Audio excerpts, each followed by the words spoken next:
ನಿನ್ನಯ್ಯ ಬಲುಗೇನು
ನಿನ್ನನ್ನು ಯುದ್ಧಕ್ಕೆ ಕರಿತೀನಿ ಅಂದ್ರೆ ನೀನು ಬರುತ್ತೀಯ ಎಂದು ಹೇಳುತ್ತಾ ಇದ್ದೀಯ.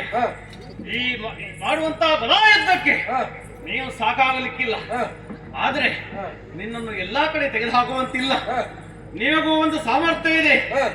ಅಂದು ವಿರಾಟ ನಗರಿಯಲ್ಲಿ ಕಂಕಪಟ್ಟನಾಗಿ ಹರ ಹರ ಹರ ಹರ ಶಂಭೋ ಮಹಾದೇವ ಎಂದು ದೇವರ ಪೂಜೆಯನ್ನು ಮಾಡಲಿಕ್ಕೆ ಆದಿತ್ತು. ಆಯಾಯ ಕಾಲಘಟ್ಟದಲ್ಲಿ ಮಾಡಲೇಬೇಕಾಗ್ತದೆ.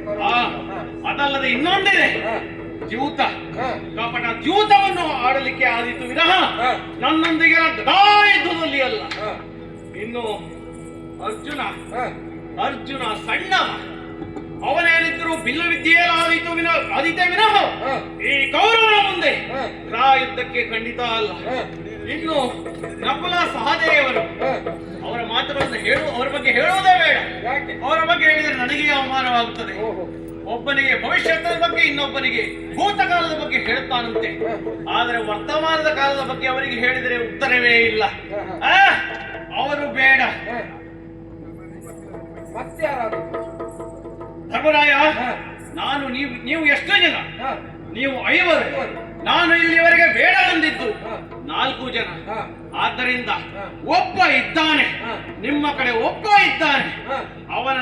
ನನಗೆ ಅವನನ್ನು ಕಂಡರೆ ಎಲ್ಲಿಲ್ಲದ ಪ್ರೀತಿ, ಅವನಿಗೂ ಕೂಡ ಎಲ್ಲಿಲ್ಲದ ಪ್ರೀತಿ. ಒಟ್ಟಾರೆ ಹೇಳುವುದಾದ್ರೆ ಅವನನ್ನು ಕಂಡರೆ ನನಗೆ ಯಾವತ್ತೂ ಪ್ರೀತಿ ಸಂತೋಷವಾದಷ್ಟು ಅಲ್ಲ. ಒಂದೇ ಶಬ್ದದಲ್ಲಿ ಹೇಳುವಂತಾದ್ರೆ ನಮ್ಮಿಬ್ಬರ ಹೆಸರನ್ನು ಹೇಳಿ ಅನ್ನಕ್ಕೆ ಅಕ್ಕಿಯನ್ನು ಹಾಕಿದರೆ ಅನ್ನವೇ ಬೇಯುವುದಿಲ್ಲ. ಅಂತಹ ನಾನು ಆರಿಸಿಕೊಂಡಿದ್ದು ಯಾರನ್ನು ಗೊತ್ತೇ? ಈ ಭೀಮನನ್ನ. ಅವನನ್ನೇ ಯಾಕೆ ಆಯ್ಕೆ ಮಾಡಿಕೊಂಡು? ಕಾರಣ ಇದೆ. ಬಹುಶಃ